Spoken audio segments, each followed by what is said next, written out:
Welcome back to my channel. So ఈరోజు ఈ వీడియోలోకి వచ్చేసరికి ఏంటంటే మనకి సమ్మర్ సీజన్లో డ్యూరింగ్ ప్రెగ్నెన్సీలో గర్భిణీ స్త్రీలు ఏం తినాలి, ఏం తాగాలి, ఎలాంటి జాగ్రత్తలు పాటించాలి, ఎలాంటి మనకి డ్రెస్సెస్ అనేది మెయింటైన్ చేయాలి. సో కొన్ని టిప్స్ అయితే ఈ వీడియోలో అయితే చెప్తా, చివరి వరకు అనేది చూడండి. మీకు ఏమైనా డౌట్స్ ఉంటే ఖచ్చితంగా కామెంట్ అనేది చేయండి. అలాగే కింద డిస్క్రిప్షన్లో ఇన్స్టాగ్రామ్ లింక్ అనేది ఇస్తాను కదా, అందులో ఏమైనా పర్సనల్ డౌట్స్ ఉన్నా సరే మీరు కామెంట్ అనేది చేయండి. అండ్ నెక్స్ట్ వన్ వచ్చేసరికి ఏంటంటే కింద డిస్క్రిప్షన్లో baby bye, baby girl all scan reports అనేది వీడియోస్ అనేది పెట్టాను. మీకు ఫ్రీ టైంలో ఫ్రీగా ఉంటే చూడండి, ఎందుకంటే అందులో baby bye, baby girl differences అనేది తెలుస్తుంది. హార్ట్ రేటు, పోస్టీరియరా, యాంటీరియరా, ఇంకా చాలా అనేది అందులో ఎక్స్ప్లెయిన్ చేశాను కాబట్టి మీకైతే యూస్ఫుల్గా ఉంటుంది. ఒకసారి అనేది చూడండి. ఇప్పుడైతే మనం వీడియోలోకి అయితే వెళ్ళిపోదాం.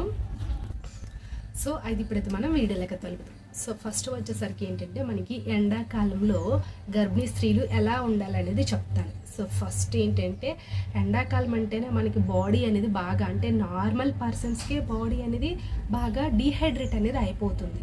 సో అలా డీహైడ్రేట్ అయిపోవడం వల్ల వడదెబ్బ తగలడం, అలాగే నోరు అనేది పొడి బారడం, స్కిన్ అనేది డ్రై అయిపోవడం, బాగా మనకి అలసటగా ఉండడం, ఇలాంటి కాంప్లికేషన్స్ అనేది వస్తాయి నార్మల్ పర్సన్స్కి. సో అది డ్యూరింగ్ ప్రెగ్నెన్సీలో అయితే ఆ కాంప్లికేషన్స్ అనేది మరీ ఎక్కువగా అవుతాయి. ఎందుకంటే డ్యూరింగ్ ప్రెగ్నెన్సీలో ఎక్కువగా హార్మోన్స్ అనేది రిలీజ్ అవుతాయి కదా.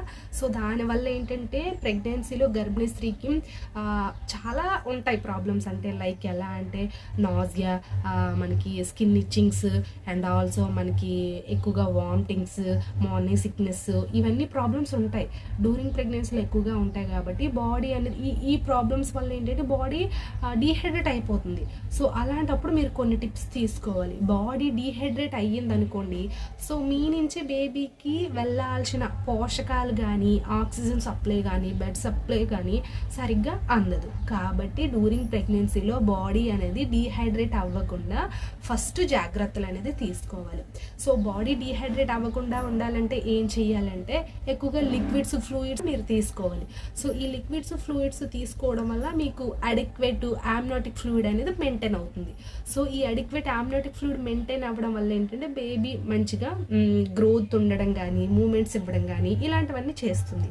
కాబట్టి ఎక్కువగా ఫ్లూయిడ్స్, ఎక్కువగా వాటర్ కంటెంట్ అనేది ఎక్కువగా తీసుకోవాలి.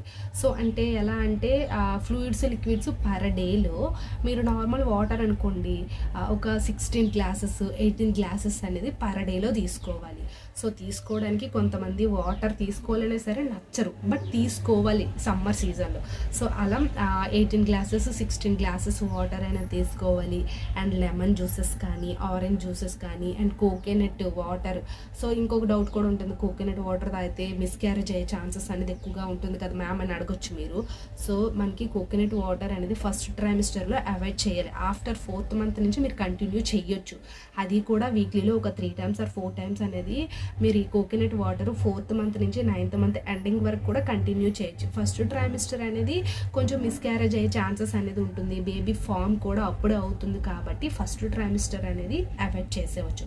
అయితే మీకు ఇప్పుడు 4th మంత్ నుంచి కూడా మీరు ఎక్కువగా లిక్విడ్స్, ఫ్లూయిడ్స్ అనేది మరీ సమ్మర్లో తీసుకోవాలి.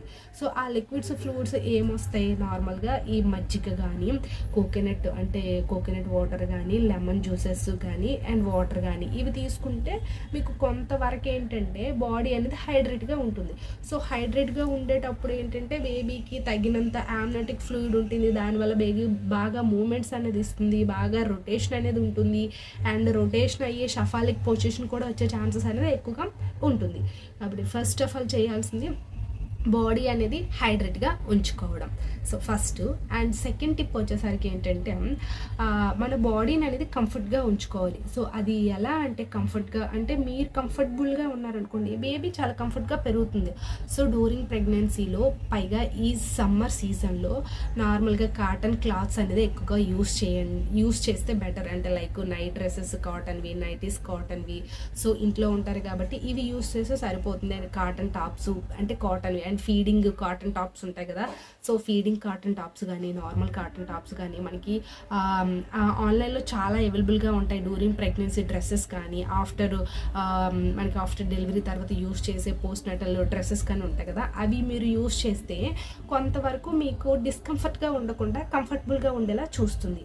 కాబట్టి మీరు ఫ్రీగా కంఫర్టబుల్గా ఉండే క్లాత్స్ని మాత్రమే యూస్ చేస్తే బేబీకి ఫ్రీగా ఉంటుంది. మీరు కొంచెం టైట్వి అండ్ నైలాన్ సిల్క్ ఇలాంటివి యూస్ చేస్తారనుకోండి, మనకి ఈ స్టమక్ పైన ఆల్రెడీ కొంతమందికి డ్యూరింగ్ ప్రెగ్నెన్సీలో ఇచ్చింగ్ ప్రాబ్లం వస్తుంది కదా, సో మీరు క్లాత్స్ కాటన్ కాకుండా ఇంకా వేరే క్లాత్స్ అనేది యూస్ చేయడం వల్ల ఇచ్చింగ్ ప్రాబ్లం ఎక్కువైపోతుంది అండ్ ఆల్సో మీకు స్కిన్ అనేది కొంచెం ర్యాషెస్ లా వస్తుంది.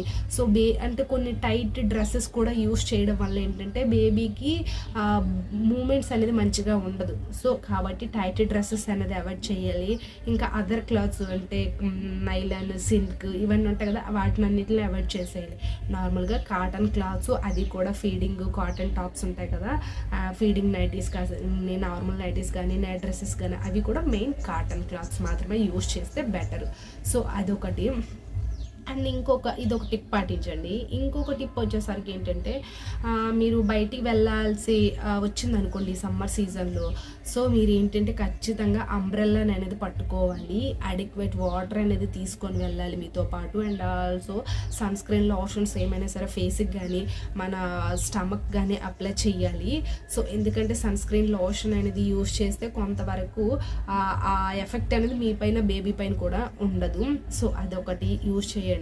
అండ్ హాస్పిటల్కి సమ్మర్ సీజన్లో వెళ్ళేటప్పుడు కూడా అన్నీ కూడా మీతో పాటు ఉంచుకోవాలి, లైక్ రిపోర్ట్స్ కానీ వాటర్ బాటిల్స్ కానీ ఇవన్నీ కూడా మీతో పాటే ఉంచుకోవాలి. సో ఇదొకటి పాటించండి. అండ్ నెక్స్ట్ ఇంకోటి, ఈ సమ్మర్ సీజన్లో అవాయిడ్ చేయాల్సిన ఫుడ్ ఐటమ్స్ ఏంటనే చెప్తాను. మెయిన్ వచ్చేసరికి స్పైసీ ఫుడ్. అవును, స్పైసీ ఫుడ్లో మనకి చాట్ వస్తుంది, చాట్ మసాలా వస్తుంది, నూడిల్స్ వస్తుంది, బజ్జీస్ ఇలాంటివన్నీ, అంటే అదర్ రోడ్ సైడ్ ఫుడ్స్ కానీ ఈ స్పైసీస్ ఫుడ్, ఇంట్లో చేసిన స్పైసీస్ ఫుడ్ అంటే మీరు ఓన్గా ప్రిపేర్ చేసుకుని కొంచెం లైట్గా నార్మల్గా రెడీ చేసుకుని మీరు తినొచ్చు, కానీ మరీ హై స్పైసీ కానీ బయట రోడ్ సైడ్ ఉండే స్పైసెస్ కానీ యూస్ చేయకూడదు. ఎందుకంటే అందులో అజ్నోమోటో అనే ఒక సాల్ట్ అంటే టేస్ట్ పర్పస్ కోసం యూస్ చేస్తారు కదా, సో ఆ టేస్ట్ పర్పస్ కోసం యూస్ చేసిన కొన్ని ఇంగ్రీడియంట్స్ వల్ల ఏంటంటే బేబీ బ్రెయిన్ డెవలప్మెంట్ అనేది అంత యాక్టివ్గా ఉండదు. అంటే అవి వాళ్ళు టేస్ట్ పర్పస్ కోసం సమ్ ఇంగ్రీడియంట్స్ యూస్ చేస్తారు, అంటే లైక్ అజ్నోమోటో కానీ ఇంకా చాలా ఉంటాయి. సో అవన్నీ యూస్ చేస్తే దానికి మంచిగా టేస్ట్ అనేది వస్తుంది. అది మనం తీసుకోవడం వల్ల ఏంటంటే మన కడుపులో ఉండే బేబీకి అనేది కొంత ఎఫెక్ట్ అనేది ఉంటుంది. అంటే బేబీ యాక్టివ్గా లేకపోవడం, బ్రెయిన్ డ్యామేజెస్ రావడం, ఇలాంటి కాంప్లికేషన్స్ వచ్చే ఛాన్సెస్ అనేది ఉంటుంది. కాబట్టి బయట రోడ్ సైడ్ స్పైసీ ఫుడ్ అన్నిటిని అవాయిడ్ చేయాలి. అంతగా కావాలంటే మీరు ఓన్గా ప్రిపేర్ చేసుకోవాలి ఇంట్లోన. సో ఇది ఫస్ట్ కాటన్ క్లాత్స్ యూస్ చేయండి అండ్ అడిక్వేట్ వాటర్, అంటే బాడీ హైడ్రేట్గా ఉండేలా చేసుకోవాలి. స్పైసీ ఫుడ్ అనేది అవాయిడ్ చేసేయాలి. సో ఇది ఐ హోప్ ఈ వీడియో మీకు ఇన్ఫర్మేటివ్గా ఉంటే లైక్ చేసి షేర్ చేసి సబ్స్క్రైబ్ కూడా చేసుకోండి. Thanks for watching this video.